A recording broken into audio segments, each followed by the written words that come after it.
Welcome students. Today we'll see lesson number 4, consumption and investment quotes of J.R. Hicks. The theory of multiplier and the theory of accelerator are the two sides of the theory of fluctuations, just as the theory of demand and the theory of supply are the two sides of the theory of value. The full theory must be that which shows both sides in operation. This was quote by the J.R. Hicks. Learning objectives of consumption and investment function. To study the basic concepts in consumption and investment functions. To impart knowledge on the working of multiplier, accelerator, and super multiplier. Chapter snapshot. What we are going to study in this chapter: introduction, consumption function, meaning of consumption function, technical attributes of the consumption function, Keynes's psychological law of consumption, determinants of consumption function, that is subjective and objective factors, investment function, meaning of investment, types of investment, determinants of investment function, relationship between rate of interest and investment, marginal efficiency of capital and marginal efficiency of investment. In multiplier, we are going to study about the assumptions of multiplier, marginal propensity to consume and multiplier, working of multiplier, leakages of multiplier, and uses of multiplier. The accelerator principle, meaning, definitions, assumptions of accelerator, operation of the acceleration principles, and limitations of the accelerator principle. Super multiplier. In the super multiplier, we will study about the leverage effect. Introduction. In the second chapter, we have seen the concept of national income, its measurement, importance, and difficulties. The present chapter deals with consumption function and the investment function, which plays a vital role in influencing national income. We have already seen the national income comprises of consumption goods and investment goods. There is a close correlation between investment and national income. In this chapter, one can learn the consumption function, psychological law of consumption, investment function, multiplier accelerator, and super multiplier. Consumption function. Consumption function, we are going to study about the meaning of consumption function, technical attributes of the consumption function, Keynes's psychological law of consumption, and the determinants of consumption function, subjective and objective factors. Meaning of consumption function. Consumption function or propensity to consume, that is macroeconomics or Keynesian economics, is primarily concerned with the determination of full employment level of income. For this, Keynes uses various tools like consumption function, investment function, multiplier, etc. So what's the meaning of consumption function? The functional relationship between consumption and income is called consumption function. Consumption is related to income. Simply put, consumption function means proportion of income spent on consumption goods. Two noteworthy features of consumption function are a zero or very low level of income. Consumption expenditure is higher than income as minimum consumption is necessary for survival. And the second one is, as income increases, consumption expenditure also increases. but increase in consumption is less than the increase in income. Simply put, propensity to consume means proportion of income spent on consumption. Consumption being a part of income directly depends upon income itself. Thus, consumption C is a function of F of income Y. So here consumption is denoted as C, function is denoted as F, Y is denoted as income. This relationship is based on the ceteris paribus. Ceteris paribus means other things being equal or same. What are the other things being equal? Income of the consumer should remain constant. Price of the goods should be remains constant. Taste and preference of the consumer remains constant. There is no new substitution. These are the other things. That means ceteris paribus. If these things will be remains constant, means this law is can applicable. Income or and consumption schedule. If we take C equal to 100 plus 0.8y, MPC equal to 0.8. 0.8. This MPC is also called or denoted as B. Here, if Y is 0, consumption is 100. How will you calculate this? 100 plus 0.8. What is Y? Income is 100. Into 100, we will get 180. 100 plus 0.8 income. If 200 means, if we will get 260. Like the same as 300. So in mathematical terms, C equal to A plus BY. A means autonomous consumption, where C represents total consumption, A represents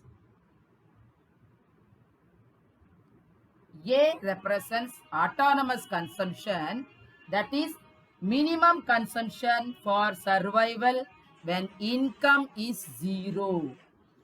B shows marginal propensity to consume. Here,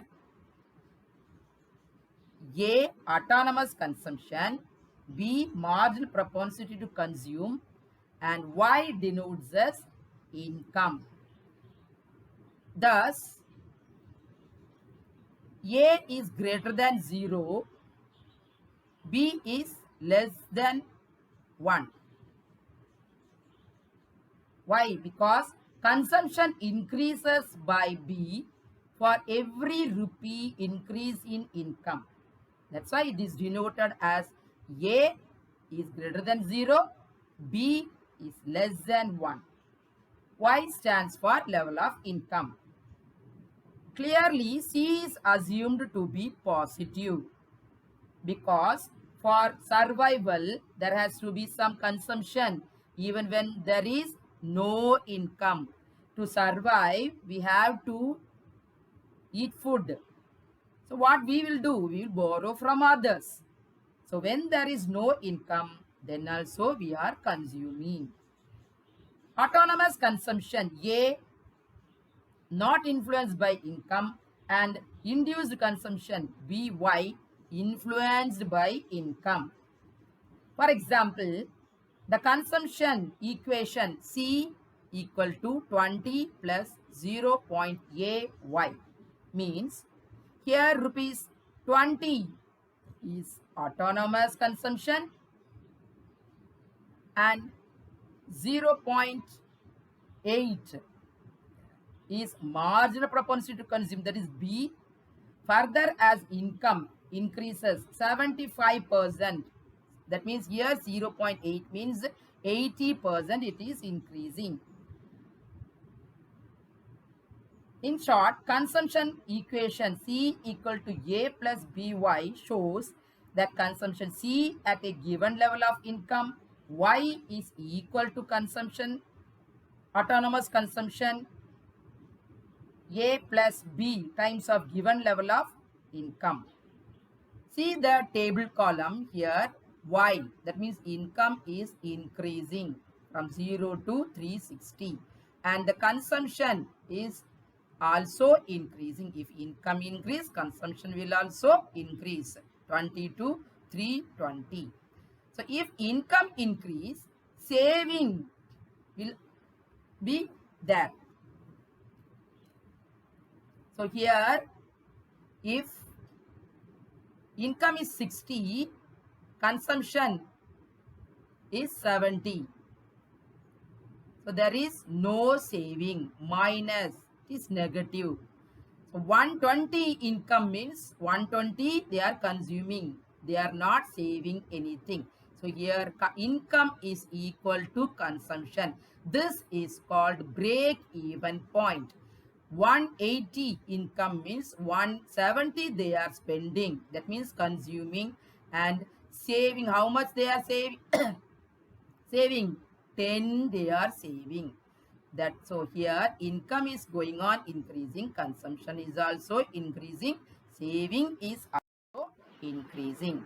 Next one, diagrammatic illustration.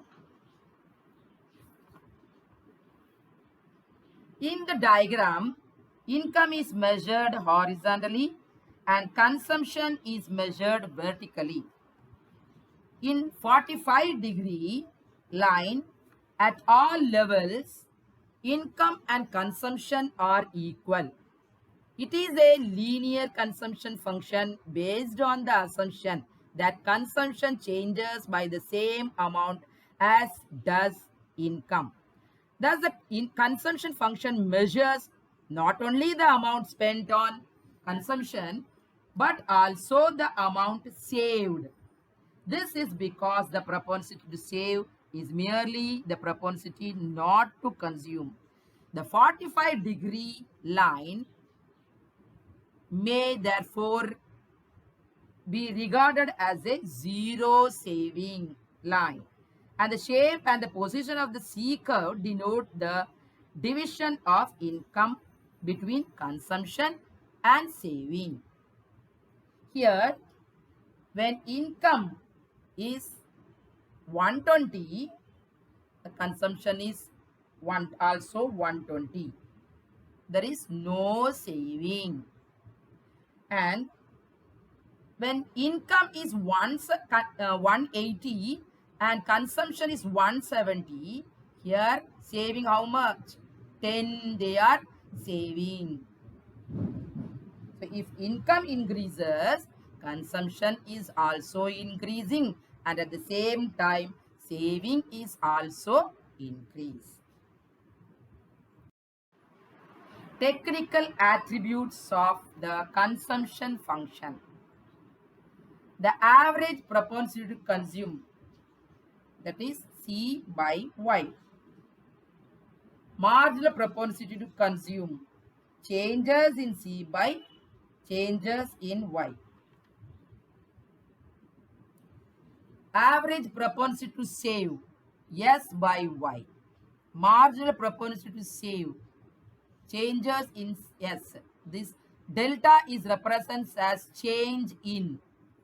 So change in saving and changes in income. Next we can see the average propensity to consume. The ratio of total consumption expenditure to total income is called APC. It is percentage of income which is spent on consumption. Thus, it gives average consumption income relationship at different levels of income. It is worked out by dividing total consumption expenditure C by total income Y. Symbolically, we can say APC equal to change C by Y. Here C represents consumption and Y represents as income. For instance, if aggregate income of an economy is rupees 5,000 crores and aggregate consumption is 4,500 crores, then how will you calculate this?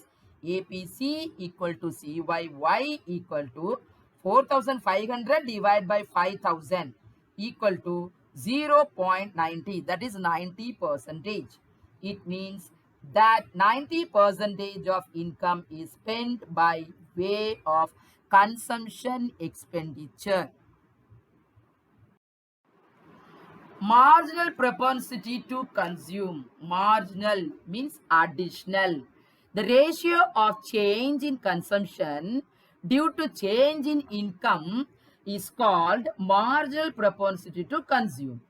Marginal literally means additional for and or incremental, and propensity to consume means desire to consume. Thus, MPC is that part of additional income which is spent on additional consumption. It denotes MPC equal to changes in C by changes in Y. Changes in C means consumption, changes in consumption. Changes in Y means change in income. Here, if income of a country increases from 5,000 crore to 5,500 crore, that is rupees 500 crore it is increasing. And as a result, consumption expenditure goes up from 4,000 crore to 4,300 crore, that is 300 crore. Then how will the MPC? MPC is equal to changes in C by changes in Y equal to 300 divided by Y equal to 3 by Y is equal to 0.6. This shows that a rupee change in income causes a 0.6 rupee change in consumption. So income change means consumption is also changing. MPC is always greater than 0. MPC is greater than 0 but less than 1. The above example shows that with increase in income, consumption expenditure also increases. Here, the value of MPC always lies between 0 and 1. It means 0 is less than MPC. Here what they given? Changes in C by changes in Y. That means what? MPC. 0 is less than MPC or MPC. Changes in C by changes in Y is less than 1. The reason is that incremental income or additional income can be either consumed or entirely saved. If entire incremental income is consumed, the change in consumption will be equal to change in income, making MPC equal to 1. Average propensity to save.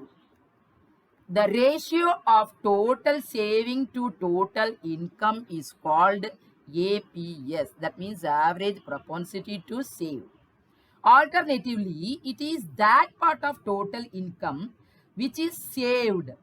By dividing total saving S with total income, that means Y, we get APS. How will you say? Symbolically or algebraically, we can say that APC equal to S by Y. S denotes as saving, Y denotes as income. For example, in the following, when national income is rupees 200 crore, saving is rupees 30 crore. In this case, APS is equal to S by Y. That means 30 divided by 200. What we will get? 0.15 or 15 percentage. So APS can never be 1 or more than 1 because saving can never be equal to or more than income. APS can be zero as at break-even point consumption is equal to income, hence saving is zero. Already we saw that in the table. When income is equal to consumption, that saving will be zero. That is called break-even. Marginal propensity to save.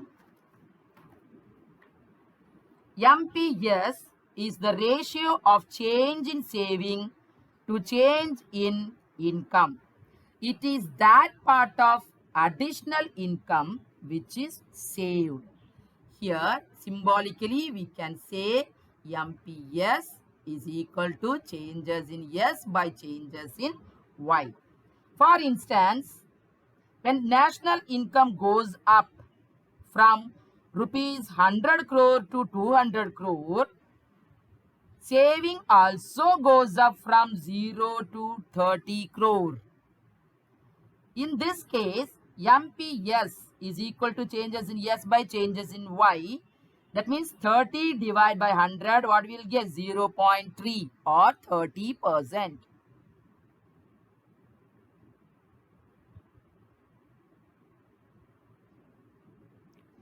Relationship between MPC and MPS. MPC and MPS. The sum of MPC and MPS is equal to unity. That is MPC plus MPS equal to 1. For sake of convenience, suppose a man's income increases by rupees 1. If out of it, he spends 70 paise on consumption, that is MPC equal to 0.7, and saves 30 paise, that is MPS equal to 0.3. Then MPC plus MPS, that means 0.7 plus 0.3, what we will get? 1. That's why we are saying MPC is MPC plus MPS equal to 1. That means 0.7 plus 0.3. What we will get? 1. MPC plus MPS equal to 1 as proved. Here, we can also say that income is equal to C plus S, or changes in Y by equal to changes in C plus changes in S. Y means 1 equal to changes in C means what? MPC. Changes in S means MPS. So 1 equal to MPC plus MPS. From this, the relationship we can find out the other, because the sum of MPC and MPS is equal to unity. What is the value of MPC and MPS is 0. The value of MPC is equal to unity when MP is 0.